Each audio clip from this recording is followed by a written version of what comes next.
Good day, ladies and gentlemen around the universe, and welcome to another edition of the Wolfpack Disc Fantasy League weekly recap. This week, we're talking about the best tournament in all of the world because we're homers, and it is the Discraft Great Lakes Open, presented by Garrett J. Verberg Co. They got some good gum. I tested it out when I was helping out the tournament. Black licorice gum, not great. The rest of them, pretty good. But anyway, I'm Dick Engelmann. And here's your host, Brian Papa Wolf Frawley. I don't know anyone under the age of 70 that thinks black licorice gum is a great idea. Hey, I'm a No, little hoarse right now and there's no joke in there. you're a I pony. I just have I have what I would call first 3 weeks of middle school voice. Working in a middle school and yep, a little bit louder, a little more germs, things like that happen. So, first, before we get into the DGLO, as Richard called it, the best tournament in the world, I would say the best pro tour event in Michigan. Um, I would say that the the the show FPO MPO great, loved it. Commentary great, liked having Sarah, liked having Big Germ, all that. We'll talk about that stuff later. The live broadcast featured so many cuts of Richard Engelmann when he was doing crowd control, that it just filled my little heart with joy to watch Richard giving back to the sport. There it is, the one, the only quiet sign. Did you get your favorite pro to sign it? No, No, she's I probably probably, wasn't supposed to take it either. well, for all 13 people that watch this, please don't report us. I don't know what would happen to Richard, but you know what I mean. Yeah. I had a great time watching. I will be honest with you though. Saturday, I was celebrating the marriage of two fine people. Shout out Carolyn and Nick Gill from Pro Tour. They Yeah, got let's married. I go. barely had a voice for that, but that was a good time. So we caught some clips on the phone. A couple of the boys and I were sneaking out to watch some of the D-Glow, looking at Ricky's hot round on Saturday. I believe that was his hot round day. The boys were chatting it up, Timmy B and other friends from the family there, chatting it up. But on Sunday, right about kickoff for FPO. Got my tablet out, put my tablet off to the side, put my put my footballs up on the TV, and got to watch a beautiful course in the eastern side of Michigan, and obviously my favorite sport as well, football and disc golf happening at the same time. So the fall is a special time for us fans that like to nerd out and maybe do a little gambling, as they would say on another very popular podcast. I had a great weekend. I hope that you did too, those that gamble. Anyways, did you know that Gannon Burr is good? Maybe the best Would you ever. like to know how good he is? I'm going to read you a list. The list consists of the following touring professionals that you would recognize by name: Robert Burge, Jaden Rye, Raven Newsom, Jake Hebenheimer, Matt Bell, Evan Scott, Rasmus Scalapini, David Davidson, and Jakob Simrad. Those are the people ranked 43 through 51 in the current Disc Golf Pro Tour standings. Their points, none of their accumulated points, if you added it to Anthony Barella, would get Anthony Barella in first place on the Pro Tour. You could take any one of those players, add them with Anthony Barella. Anthony Barella's still in second place. That's how far Gannon Burr is. Gannon Burr's only competition, as far as space between him and the next person, is me and Zach in this competition that we call fantasy disc golf, because we have basically the same amount of lead. So I think Gannon and I should basically take the next 4 weeks off, just walk in with championship, and see what happens in second place. Because wow, what a performance! We got to watch some old guys, some new guys. We got to see people up on second card or future card that were new on the MPO side, which was nice. Excuse me, Richard, tell us about your experience. Yeah, so the final round, I got to actually watch the chase card. And so seeing Mr. Hebenheimer, Jake Hebenheimer doing so well, you could tell. I wasn't really checking scores, but you could tell when we started the round versus about halfway through and he's in the lead. A lot of people are coming off that lead card and walking over to watch him throw.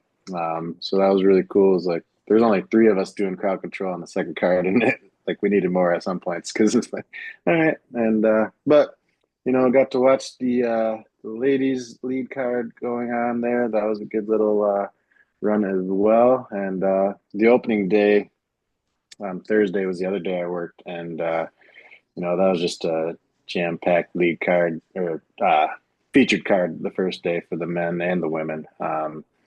But the men especially with what was it? Paul, Ricky, Kyle, and Anthony. Yeah, I believe so. Yeah. So that was just so many fanboys out there, fan ladies too, just having a great time. And other than the hills and getting tired on those, it was a great weekend. The weather was beautiful, and it's just great to see the Michigan fans showing out as always. Yeah, it is great to see the toboggan full of people. It shows really well on TV. I would Yeah. argue, and again, I'm a homer, maybe shows best as far as bigger events go that aren't majors. We'll see next year when they play that course for half the major. But I did need to take a correction here on the Wolfpack Discs podcast. When we make a mistake, we own it. What? Uh, yep, I said they would need those points to Anthony Barella to take over at first place. Anthony Barella's not even in second. Sorry, I totally didn't realize that he wasn't in second anymore. Do you know who is in second now? Ricky? Zachary, shake your head yes or no if you think. Yeah, I think it's Ricky. Okay, we both think it's Ricky. It's Calvin Heimberg. Yeah, that makes sense. Yeah. It goes Gannon, Calvin, Anthony, Isaac, Ricky. And then your next five, real interesting. Paul Macbeth, Kyle Klein, Nicholas Antela, Adam Hammis, and Ezra Aderhold. Ezra Robinson is 11, and Sullivan Tipton is 12. On the FPO side, Holland Hanley, she did good. Missy again, and she did better. And owns in between them. So 1, 2, 3 for that. Silva Saarinen, Ella Hansen, Kristen Lott, who is not playing anymore, is still in six. Cadence Berg, Valerie Monahana, Kat Merch, and Paige Pierce round out your top 10. Here's the thing. We have a tour championship cut line for FPO at 18. Madison Walker's currently at 18. Jessica Weiss currently at 19.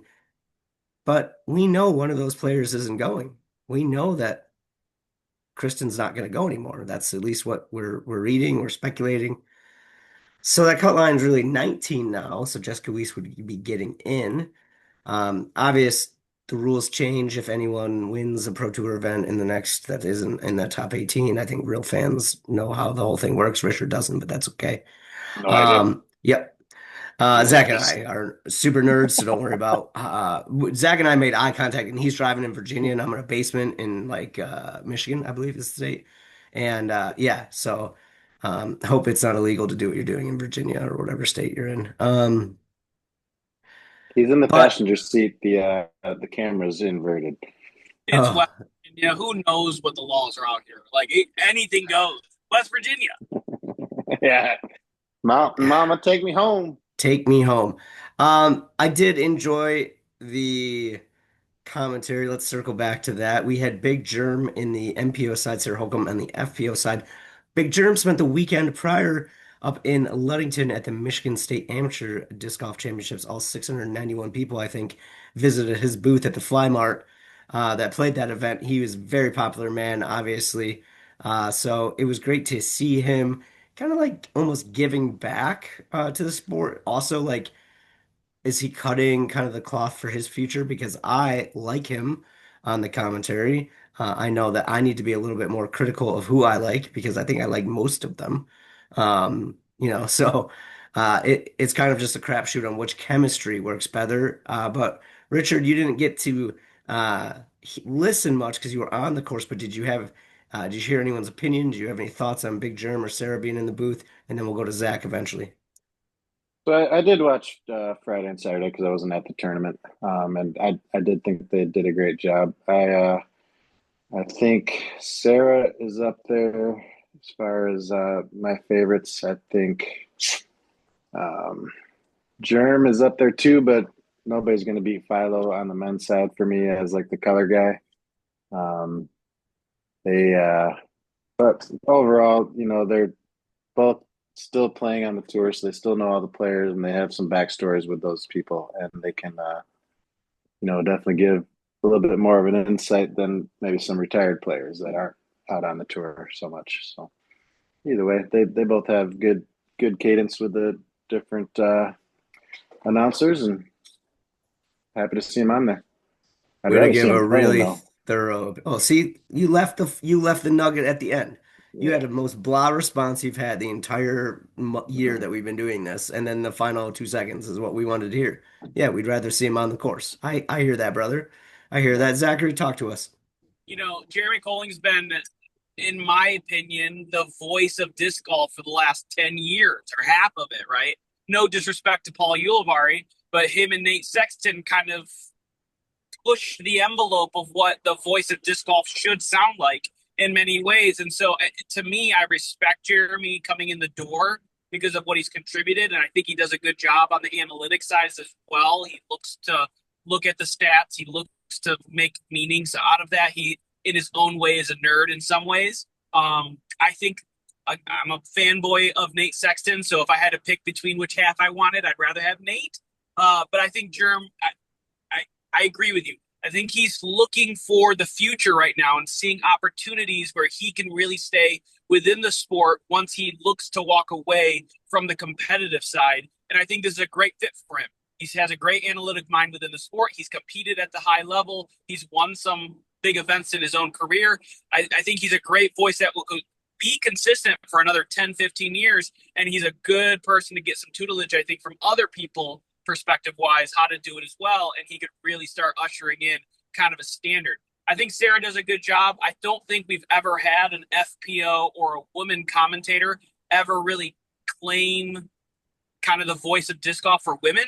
And so we don't really have the smoothness within women's disc golf, especially considering the critique I see within women's disc golf is we're too nice. That was a good shot, but it was shanked OB. It's like we shouldn't say those things at the same time. And so I think we'll start seeing that over the next few years, probably as we see more players transition into that phase, contributing into that aspect of the disc golf world and taking opportunity. And I hope, look, spoiler alert, little tidbit here just for fun. Crew 42 loves to try to get new people involved. Maybe some Cat Birch commentary, hint, hint, nudge, nudge at CCR might be happening pretty soon. It's like Chowder, stuff like that. Just getting some new perspectives, new voices in, I think, an FPO.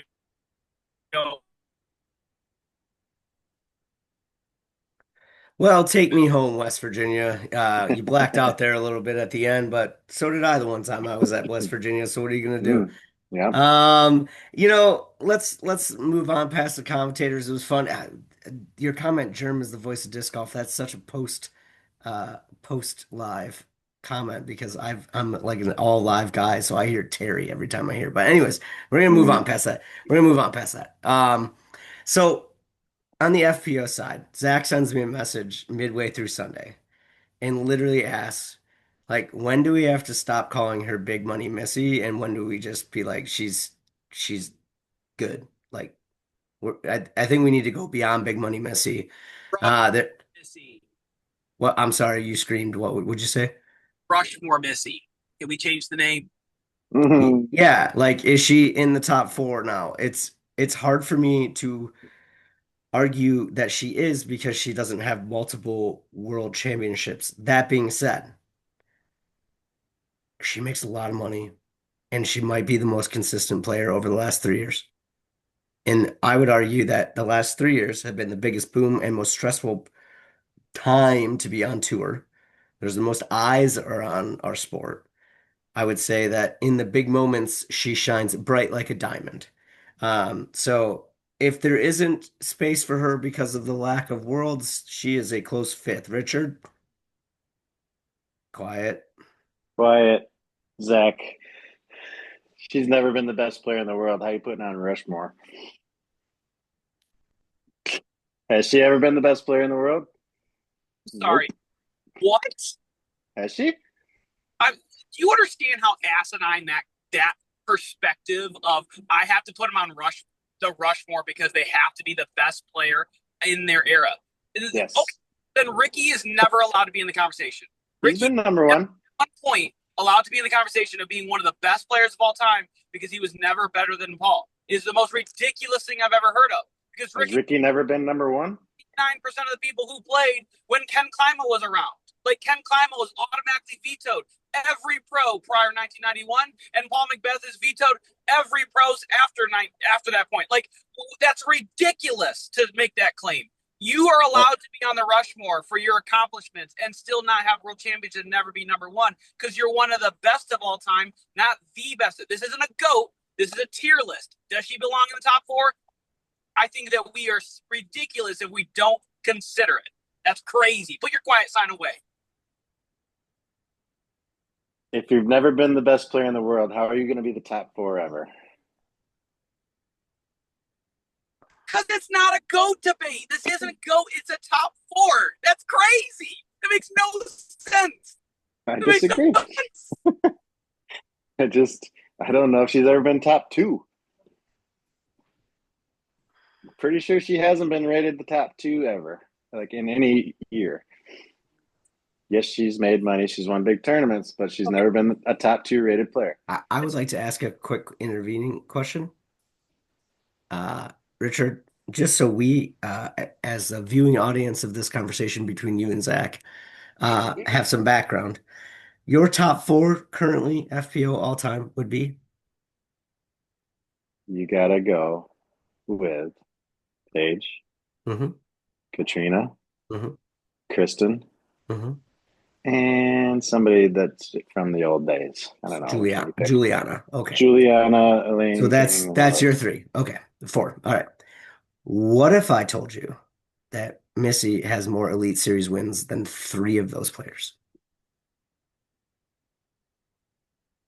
So 3 out of 4 of the players on your Mount Rushmore, Missy has more Elite Series wins than. You're still happy with that argument? Yes. Okay, Zac, my counter argument to you. How are you putting Owen Scoggins behind Missy? So I think I want to clarify one thing. I'm not necessarily convinced that Missy's in the Rushmore. I think that it's ridiculous not to have the conversation. I think she's fighting for a fourth spot. You said she was on the Rushmore. No, I might have said that Zac said that. Okay, fair. Claiming that doesn't exist. Like, I think that's asinine to pretend that she can't be on the Rushmore conversation. Owen is within the same kind of spectrum. I think Owen has a world. I don't think her Masters worlds matter as much. But I would still argue that Missy's has done more in terms of disc golf, in terms of competing at a high level in major big events than Owen has right now. Owen has some spectacular wins in her career that are basically head scratchers, in my opinion. And I don't feel that way with Missy. She's won in tight fields against better competition and been regularly consistent. Like, if she was just second every year and someone else was first all the time, she could still be considered a fantastic all-time great player. And I think people have disrespected her almost to this point now by calling her Big Missy rather than giving her credit. Because she's a top player all time. She's one of those people. She has better wins against better competition. Like, if we want to make that argument, all the people who played in the past just don't, like, they have better accolades because they have world championships against weaker competition. Missy's played against the best and still been arguably a top 4 player all the time, so she could be in the Mount Rushmore. It just is. One that I forgot also is Valerie Jenkins. She's got to be up there. She's got. Well, then your Mount Rushmore that has 5 people on it now, and Missy still has more Elite Series wins than 4 of them. So it's an interesting argument that I like to shoot down from both sides because I'm the moderator here, and it's more fun to be that guy. Personal opinion, it's going to be really hard not to call her one of the top 4 at the end of the game. Right now, it's going to be really hard not to. Is she currently? If, like, today disc golf ended, I don't think I could put her in the top 4, but disc golf didn't end. And she's got a ton of money, and that tour championship's got to count for something. And the amount of Elite Series wins that she has over other people on both of your lists has to count. So we're going to move on past that conversation because we don't want Zac to get too fired up and crash. Moving forward to the next week, we're headed to the Green Mountain Championship in Smuggler's Notch. Ooh, We have ooh. the press conference on Tuesday. We have FPO Match Play live on Wednesday at 9 a.m. for you people that have nothing to do. NPO live at 2 p.m. And then we start our 4-round Elite Series event at Brewster's Ridge and Fox Run Meadows. Zach, you know the orders off the top of your head? I don't. Not off the top of my head, I don't. All right. Well, I should be able to click a few things to get there faster, but guess what? I'm just a little slow. We're gonna get there right now. Step. Um, uh, Last year they went. Brian, this is the most backwards way you could have ever done this. Google works much faster than my brain turning right now. Last year they went. It does not have the current rounds listed yet. Maybe it hasn't been released. I don't know. Yeah, it's probably a little early in case they have drops or something. But I think Smugglers is last. I think. Anyways, should be interesting to see where we're headed when we look at our fantasy league real quick. Richard, somehow you are now tied for fifth with Cam. Wes is a little bit ahead of you. Brother Joel's a little ahead of him. Zach's a little ahead of him, and I'm a lot ahead of Zach. But Richard, you could have 4 magical weeks in cash. Yeah. Are you How did gonna I do this actually? week? Did I actually do something? Hmm, the fact that you don't know usually is a good sign that you didn't do well. We're loading here. We're loading. We're loading. I guess I don't Um, know. Richard, you Yeah. won. You won this week. It's weird when I have Hell, all my. It's weird when I have my fins. I All got right, just Silva and Nicholas back. It's weird how that works out. And Zach, just Yuna. Zach, just for Yona? reference. Zach, he played Turku last was the last time he actually put a lineup in. He went 11-2. yep. At Ledgestone and Idlewild, he failed to put it in the lineup and went 0-13. And he is somehow still tied for sixth after a 13-0 weekend. This is ridiculous. How does Well, I this got go? all my players for the home stretch. That's all that matters. Look, when you pick European because you're a smart individual like us, you're Yeah, always attention. exactly. I'm coming for that cash, baby. Well, I don't know about that. This one's going off the rails. We're 23 minutes in. That's 4 minutes longer than I thought we were gonna last. What are you gonna do? That's what. Richard. Yep. Yep, That's yep. what he said. Yeah, Yep. that's what they said. Evidently, I don't Yep. know. It's 2025, man. Get over it. Um, until next time, keep it in the fairway. We're gonna sign off now. Bye.